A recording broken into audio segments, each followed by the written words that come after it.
Hello అందరికీ welcome to my channel. ఈరోజు అయితే నేను బెండకాయ ఫ్రై ఎలా చేయాలో చూపిస్తానండి. ముందుగా స్టవ్ వెలిగించి ప్యాన్ పెట్టుకొని అందులో 2 టేబుల్ స్పూన్ల ఆయిల్ వేసుకొని పల్లీలను అయితే వేసి వేయించుకోవాలండి. మంచిగా దూరగా వేయించుకోవాలి, ఎందుకంటే దాంతోనే టేస్ట్ వస్తుంది కాబట్టి. సో ఇలా వేయించుకున్న పల్లీలను పక్కకు పెట్టేసి మళ్ళీ ప్యాన్ పెట్టి అందులో 3 టేబుల్ స్పూన్ల ఆయిల్ అయితే వేసుకోవాలండి. ఆయిల్ మంచిగా వేడయ్యాక అందులోకి జీలకర్ర, ఆవాలు, కొద్దిగా పప్పు వేసుకోవాలండి, శనగపప్పు. సో తర్వాత కొన్ని చిన్నగా కట్ చేసిన ఉల్లిపాయలను అయితే కట్ చేసి ఇందులో వేసుకోవాలండి. సో తర్వాత ఉల్లిపాయలను కూడా ఇందులో వేసుకొని మంచిగా ఫ్రై చేసుకోవాలండి. ఉల్లిపాయలు చక్కగా ఫ్రై అయిన తర్వాత ఇందులోకి 2-3 పచ్చిమిర్చిని అయితే యాడ్ చేసుకోవాలి. వీటిని కూడా ఆయిల్లో మంచిగా కలర్ వచ్చేదాకా ఫ్రై చేసుకోవాలండి. సో ఇలా ఫ్రై చేస్తే టేస్ట్ బాగుంటుంది. సో ఇవైతే ఆయిల్లో మంచిగా ఫ్రై అయ్యండి, సిమ్లో పెట్టుకొని మంచిగా ఫ్రై చేసుకోవాలి. సో ఇవి ఫ్రై అయిన తర్వాత మనం కట్ చేసి పెట్టుకున్న బెండకాయ ముక్కలను అయితే ఇందులో వేసుకోవాలండి.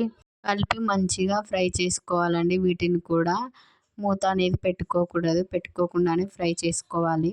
2-3 నిమిషాలు అయితే ఫ్రై చేసుకున్న తర్వాత మనం ఇందులోకి కొద్దిగా పసుపునైతే యాడ్ చేసుకోవాలండి.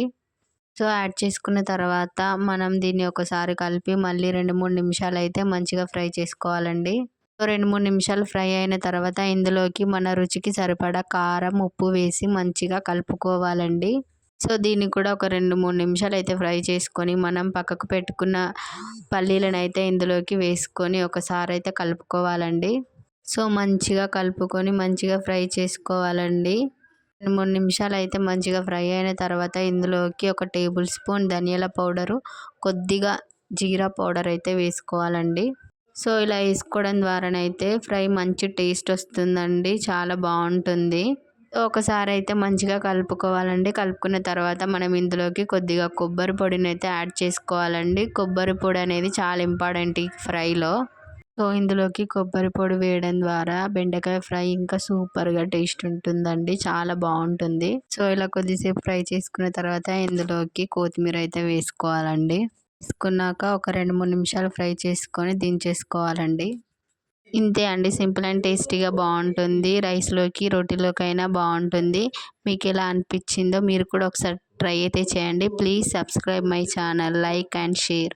Thank you for watching.